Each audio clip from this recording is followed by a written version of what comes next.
Hola, buenas, ¿qué tal estás? Espero que estés bien como siempre y que vengas preparado o preparada. En el vídeo de hoy vamos a hablar de los componentes y de las agrupaciones automáticas que tiene Unity para organizar los elementos de la interfaz. Y quiero decirte que llegado a este punto ya hemos tratado todos los puntos importantes que teníamos que ver. Canvas, diferentes modos de render, anchors y pivots. Y ahora es la hora de hablar de los diferentes componentes que tiene Unity. En el primer vídeo ya vimos algunos de ellos, como pueden ser los más simples, una imagen, un texto, un raw image. Y tanto en este vídeo como en el siguiente vamos a hablar de los diferentes elementos que tiene Unity, tanto para agrupar como para gestionar el input del usuario. Lo comento porque los dos primeros vídeos han sido bastante densos y ahora los dos que quedan va a ser un poquito más ligero viendo los diferentes componentes que nos provee Unity para montar interfaces de usuario. Entonces vamos a empezar con los diferentes sistemas de agrupación y los diferentes layouts que nos provee Unity. Yo soy Wilk, esto es Wilk's Playground y empezamos.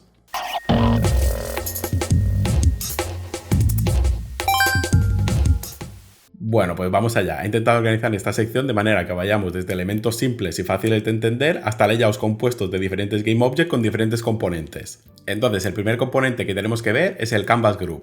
Canvas Group es un componente que generalmente se puede asociar a un panel, pero no tiene por qué. Y no es exactamente lo mismo que un panel, ahora lo veremos. Se trata de una agrupación lógica que permite modificar el comportamiento de varios componentes desde un único sitio. Como puedes suponer, tanto este vídeo como el siguiente se va a basar sobre todo en la práctica y en la visualización de cómo crear y gestionar estos componentes. Así que empezamos directamente al grano, vamos al editor y vamos a ver cómo crear un Canvas Group y qué funcionalidades puede tener. Para ver los diferentes elementos que componen este vídeo he preparado una serie de ejemplos que creo que nos va a facilitar la vida a la hora de ver cómo se comportan los diferentes componentes.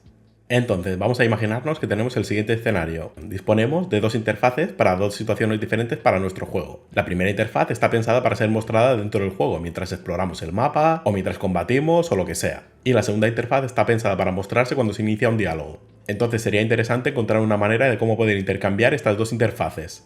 Este efecto podrías conseguirlo deshabilitando y habilitando los GameObjects directamente, pero así lo único que conseguirías es que la interfaz cambiara de manera abrupta sin ningún tipo de transición. Entonces, con este ejemplo podemos ver la primera propiedad interesante del Canvas Group. Si te fijas, la primera propiedad que tiene este componente se llama alfa y es la que va a determinar la transparencia de este componente y de sus hijos. Entonces, cuando queramos hacer el intercambio de una interfaz a otra, lo único que tenemos que hacer es disminuir el alfa de la interfaz que está activa en ese momento y al mismo tiempo, o una vez que haya terminado la transición del alfa a 0, aumentar el alfa de la otra interfaz. De esta manera lograremos una transición suave entre una interfaz y otra.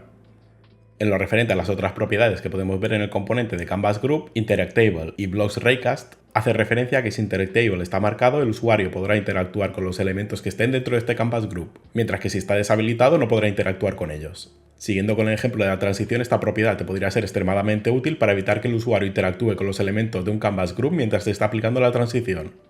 Por otra parte, la propiedad de Blocks Raycast va a hacer que el Canvas Group sea detectable por un Raycast si se lanza desde el juego. Para eso, como ya hemos visto en otros vídeos, el canvas debería estar en Render Mode, Screen Space Camera o Wall Space y lanzar un Raycast desde el juego, que ya veremos qué es eso en otros vídeos. Y la última propiedad que tiene Canvas Group es Ignore Parent Groups, que lo que hace, como puedes suponer, es ignorar los Canvas Groups de sus padres. Siguiendo con el ejemplo que tenemos en el editor, el elemento Canvas Group contiene un componente Canvas Group.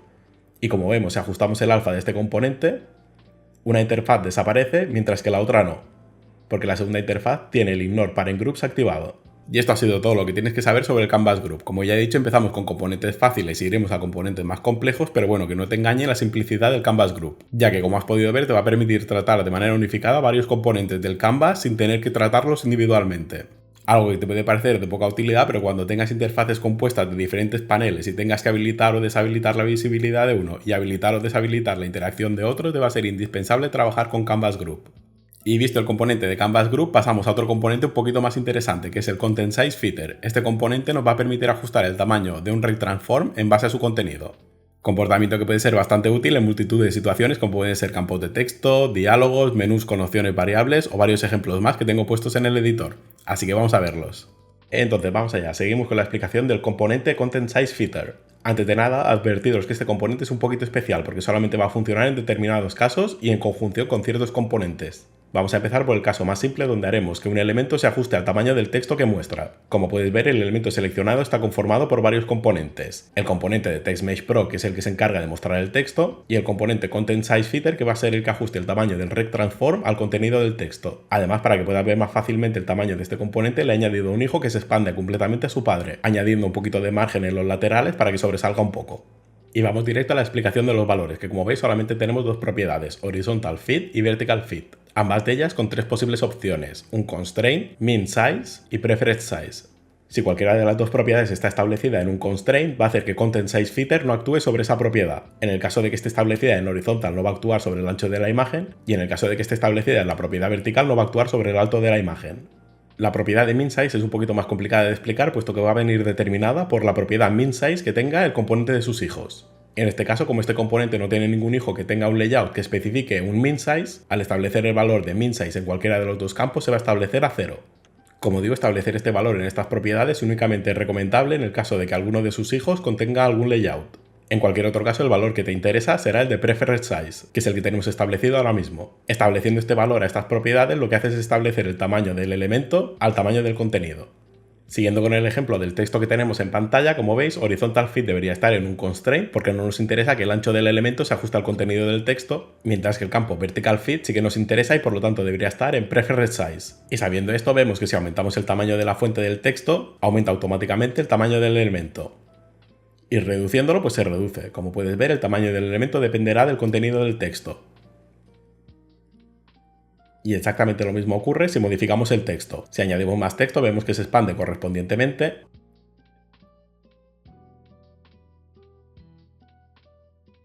Mientras que si lo quitamos, también se ajusta automáticamente al contenido del texto. Y pasando al siguiente ejemplo, como puedes ver, se utiliza Content Size Fitter con un layout group de los que hemos mencionado varias veces durante el vídeo.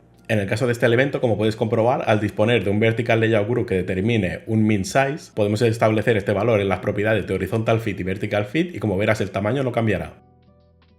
Entonces, dejándolo en Preferred Size, si duplicamos los botones que contiene este elemento, vemos que el panel se ajusta automáticamente. Y si los eliminamos, pues lo mismo. Y exactamente lo mismo ocurre con el último ejemplo. Como ves, tiene exactamente la misma estructura que el ejemplo anterior y quitando o añadiendo hijos se ajusta automáticamente el tamaño del panel. Como ves, utilizando el componente Content Size Fitter podemos ajustar el tamaño de un Rect Transform fácilmente a su contenido. Tienes que tener en cuenta pero que este componente no puede ser implementado en el mismo objeto que tenga un Layout Group de los tres que veremos a continuación. Otro elemento que podemos ver es el Scroll View. En este caso este componente está formado por tres elementos: el Content y las dos barras de navegación, la vertical y la horizontal. Y lo que nos permite hacer este elemento es que el contenido de content sea scrolleable, es decir, que si el tamaño del content excede el tamaño del viewport, podremos realizar un scroll tanto horizontal como vertical. Y nada mejor que ver unos ejemplos para que veas cómo funciona, así que vamos al editor y vamos a ver qué ejemplos tengo preparados. Entonces, toca hablar de los scroll views. Como ya he dicho en la presentación de este apartado, un scroll view no es más que un elemento que nos va a permitir scrollear tanto horizontal como verticalmente si el contenido excede el tamaño del viewport. Y para que veas exactamente qué estructura y qué información tiene un scroll view al ser creado desde cero, vamos a crear uno ahora mismo. Como puedes ver, el scroll view es un GameObject que está compuesto de tres elementos diferentes. El primero, que es el viewport, que es lo que va a determinar lo que se verá del scroll view. Y el segundo y el tercero, que son los scroll bars, tanto horizontales como verticales. Como puedes ver, los anchos especificados por defecto son los siguientes. El elemento viewport se va a expandir completamente al elemento scroll view, que es su padre, mientras que las barras de navegación tienen un tamaño fijo de 20 píxeles, y se expanden completamente a su contenedor en el otro sentido, dejando 17 píxeles de margen. Explico esto para que sepas exactamente dónde tienes que ajustar el tamaño del scroll view. Como puedes ver, todos los componentes se expanden a su contenedor, por lo tanto el tamaño debería ser ajustado desde el elemento raíz del scroll view. Además, falta hablar de un GameObject importante, que es el GameObject de Content, que está dentro de Viewport. Será utilizando este elemento como base que tendremos que llenarlo con toda la información que queremos que contenga el Scroll View. Y además este elemento Content será utilizado por el Scroll View directamente para gestionar el scroll, tanto horizontal como vertical. Entonces vamos a eliminar el elemento que acabo de crear y utilizaremos los ejemplos para explicar las diferentes funcionalidades de los Scroll Views. Y volviendo al caso de los elementos de texto, vemos que el primer scroll view utiliza un vertical layout, que ya veremos qué es eso. Otra vez nos encontramos con un content size fitter porque nos interesa que este content tenga el tamaño de sus hijos. Y en este caso, dentro del elemento content, solamente nos encontramos con un hijo que es un TextMesh Pro normal y corriente. Entonces el GameObject Content, al tener un layout group y el content fitter, se ajustará al tamaño de sus hijos. En este caso, al tamaño del único hijo que tiene, que además se limitará al tamaño del texto. Además, quiero aprovechar este ejemplo para haceros una advertencia. Si seleccionamos el elemento hijo dentro del content, como veis tenemos el Rect Transform que está en gris. Y además tenemos un mensaje arriba que dice que algunos de los valores del Rect Transform están gestionados directamente por el Vertical Layout Group. En este caso, y no solamente en este caso, sino que siempre que veamos este tipo de mensajes, no podremos añadir un componente Content Size Fitter ni ningún tipo de Layout Group a este elemento, puesto que el componente Rect Transform ya está gestionado por un layout superior. Y dicho esto, ahora sí vamos a inspeccionar con qué propiedades podemos jugar del componente ScrollRect, que es el componente principal en el cual se basa el Scroll View. Voy a explicar sobre todo las más interesantes, el resto de propiedades si queréis probarlas y jugar con ellas, pues adelante, os invito a que lo hagáis para practicar. Entonces las dos primeras propiedades que vamos a ver son las de horizontal y vertical, que son las encargadas de habilitar o deshabilitar el scroll en esas direcciones. Como puedes ver en el caso del texto, si desactivamos la dirección vertical no podremos realizar scroll de manera vertical. Mientras que en el caso del scroll view de los botones horizontales, si desactivamos el eje horizontal, no podremos realizar scroll de manera horizontal. La siguiente propiedad que podemos ver es el tipo de movimiento. En este caso encontramos tres valores, un restricted, elastic y clamped. Esta propiedad va a definir el tipo de movimiento que tendremos a la hora de scrollear. Un restricted, como puedes suponer, nos va a permitir scrollear indefinidamente.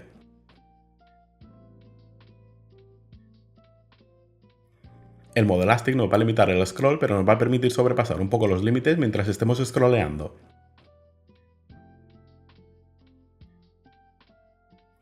Y por último, el modo clamp nos va a limitar completamente el área de scroll. Y visto esto, vamos a ver los tres ejemplos que he preparado. Que parte importante de estos ejemplos, aparte de que utilizan Scroll View, es que el tamaño del content se ajusta automáticamente a su contenido. Es por eso que si en el primer ejemplo modificamos el texto, vemos que el content se modifica automáticamente.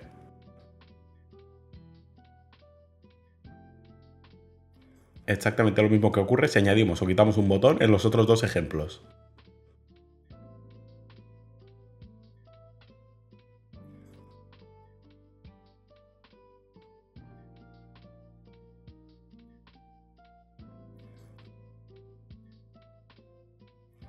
Y ahora que estamos a la mitad del vídeo, justo antes de empezar a explicar los layouts con las agrupaciones automáticas que tiene Unity, tengo que parar para, por supuesto, como no puede ser de otra manera, pediros un poquito de feedback. Porque ya sabéis que aunque te lo recuerdo en cada vídeo, YouTube premia un montón este tipo de interacción. Así que por favor, si estás viendo el vídeo y te gusta este tipo de contenido y te gusta el vídeo, pues suscríbete y dale a like al vídeo. Y si tienes alguna pregunta o algún comentario que hacer, no dudes en utilizar la sección de comentarios para ponerlo. Que como te digo siempre, YouTube valora un montón este tipo de interacción para poder llegar a más gente. Y dicho esto, como no podía ser de otra manera, seguimos con la explicación de los Layout Groups. Y tanto hablar de Layout Group, es hora de ver el primero, que es Vertical Layout Group. Este componente, como su propio nombre indica, nos va a ayudar a ajustar de manera vertical todos sus hijos. Y como no podía ser de otra manera, volvemos al editor y vamos a ver sus propiedades y varios ejemplos. Pues ha llegado la hora de hablar de los Vertical Layout Groups.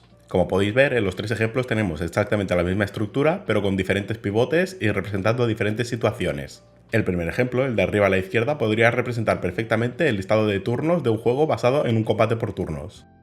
El segundo ejemplo podría ser un listado de Quick Items o una lista de los buffs que tenga activo tu personaje. Y el último ejemplo, como ya hemos visto en otras secciones de este mismo vídeo, podría representar un menú con diferentes opciones.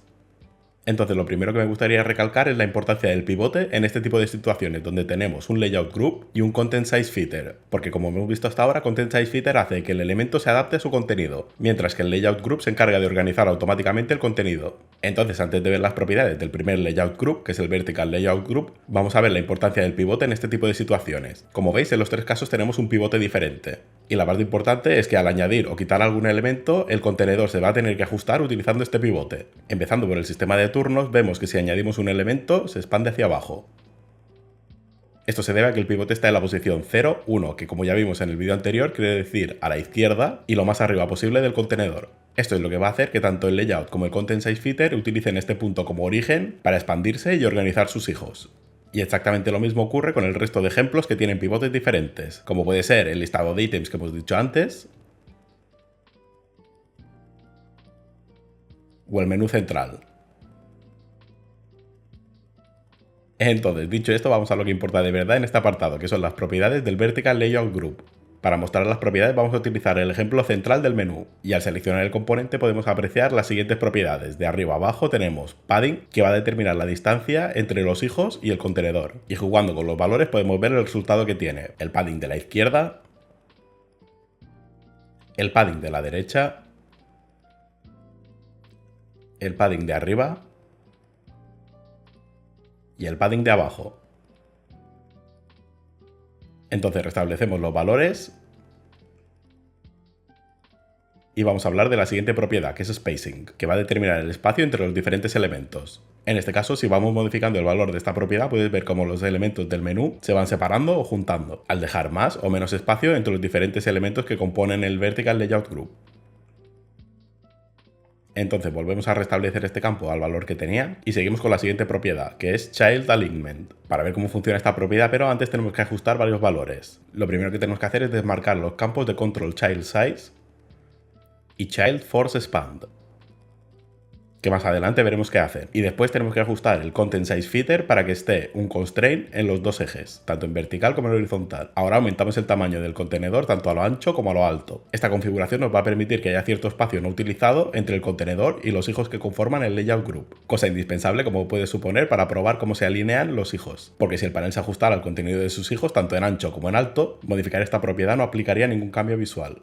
Entonces, teniendo todo listo, podemos ir jugando con la propiedad Child Alignment para ver qué cambios provoca en la posición de los elementos del layout. Empezando por arriba a la izquierda, arriba centrado, arriba a la derecha, en el centro a la izquierda, en el centro en medio, en el centro a la derecha, abajo a la izquierda, abajo al centro y abajo a la derecha.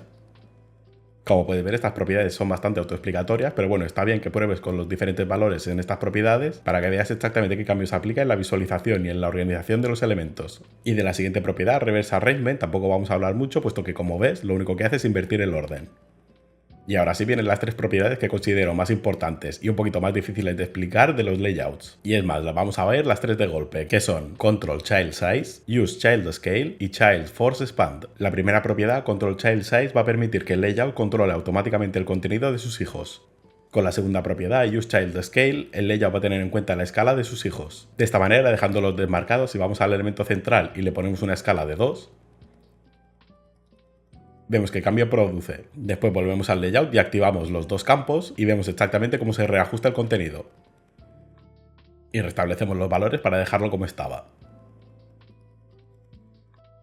Y por último vamos a hablar de Child Force Expand, que lo que va a hacer es expandir el rect transform de sus hijos a todo el espacio que pueda ocupar, teniendo en cuenta el tamaño del contenedor, el padding y el spacing. Y antes de jugar con las propiedades quiero decir porque esta sección es un poquito más enrevesada que las anteriores. Y es que como podéis ver con la organización que tenemos ahora del Layout Group y el Content Size Feeder, tenemos puesta la sección de Vertical Fit a Preferred Size y tenemos desactivada la sección de Control Child Size relativa a la altura. ¿Por qué nos interesa esto? Porque nos interesa que el comportamiento de nuestro elemento sea que el panel se ajuste al tamaño del contenido. Entonces, con esta configuración, ¿qué pasaría si marcáramos el componente Height de Control Child Size?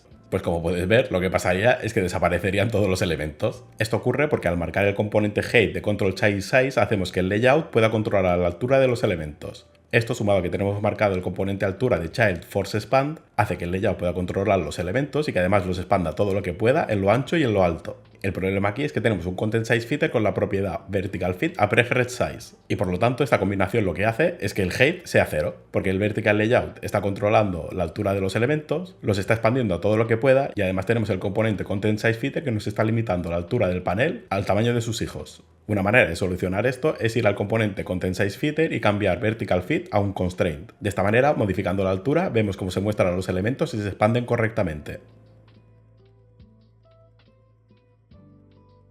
Casi te podría decir que después de haber visto este ejemplo ya lo has visto todo, pero bueno, como Unity nos provee de dos Layout Group más, vamos a verlos.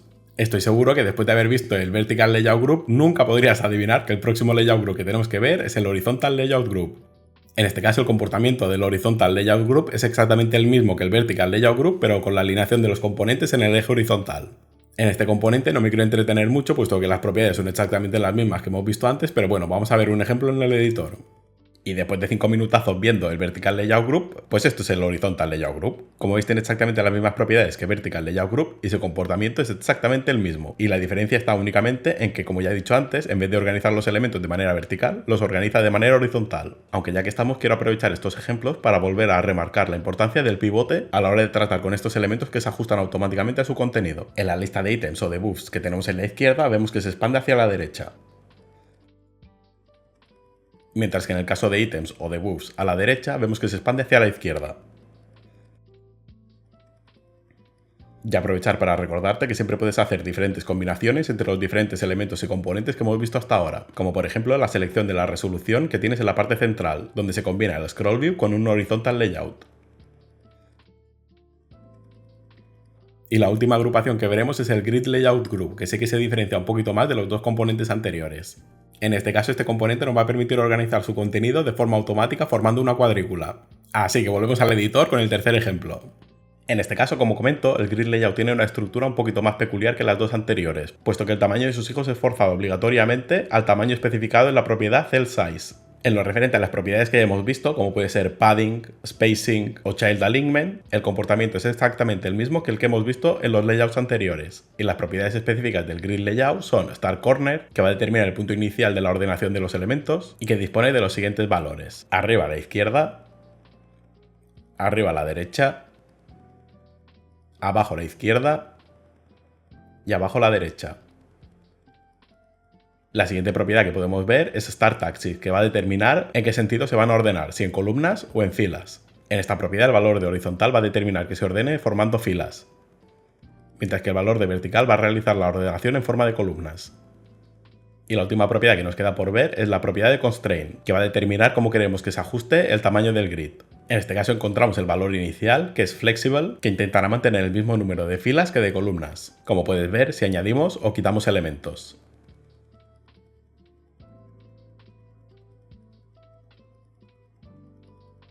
Y los siguientes valores que encontramos son Fixed Column Count y Fixed Row Count, donde podremos especificar el número de columnas o el número de filas fijas que queremos que tenga el grid.